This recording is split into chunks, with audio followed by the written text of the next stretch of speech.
సర్వోన్నతిని నామం ఆయన స్తుతిస్తున్నాడు. న్యాయ విధానాలు ఆయనకు గ్రహింపు ఉంది. నేనే చెప్తాను, రాజకీయంగా ఎన్నో చెప్తాను. నేను ఇది చదివేశాను, చెప్పడానికి చేయడానికి చాలా ఇబ్బందులు ఉంది. ఆయన దేవుని బిడ్డ, దేవుని విధానాలను నడిపించే విధానంగా బట్టి ఒక యేసుక్రీస్తు కూడా ఏ విధంగా ఆయన క్షుణంలో ఏ విధంగా ఉన్నారంటే ఆ రోజులో ఎవరు గుర్తించలేదు.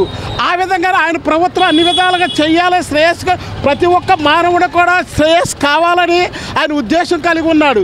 ఈ రోజు ప్రపంచ దేశాలు చూసినట్లయితే, కౌంటింగ్ చేసినట్లయితే యేసుక్రీస్తు ప్రతి ఒక్క హిందువులు కానీ చూసినట్లయితే, నేనే కూడా హిందువుని దేవుని ఆరాధించాను కాబట్టి ఆ విధంగా ఆ శ్రేయస్సు ఎవరైతే నీతిగా అనుసరించి ఉంటారో ఆ భగవంతుడు ఆయన ఆశీస్సులు మెండుగా ఉంటాయని నేను సెలవిస్తున్నాను. జగన్మోహన్ రెడ్డి గారు డాక్టర్ ప్రవీణ్ గారి మృతి పైన ఎన్నో అనుమానాలు వస్తున్నాయి.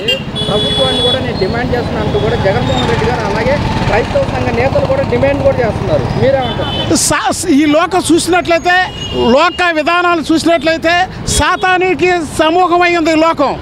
ఆ సమూహానికి సమర్పణం కొడతారే కానీ నిజమైన న్యాయానికి నీతికి అనుసరించిన వాడే నిజమైన పశువుల కాపరి దావీదు మహారాజు రాజవంశానికి వచ్చిన దేవుని ఉద్దేశంలో ఎవరైతే ఉన్నారో మొన్న అన్ని పథకాలు పెట్టాడు, ఇన్ని చేశారు. ఏం చేశారంటే ప్రజల యొక్క విధానానికి ఒక 10-15 యొక్క సలహాదారులు తీసుకున్నారు.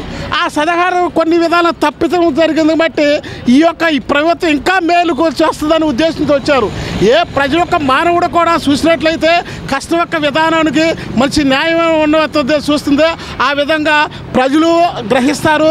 దాన్ని బట్టి యొక్క దేవుడి యొక్క ఆశీస్సులు ఉంటాయని నేను సెలవిస్తున్నాను.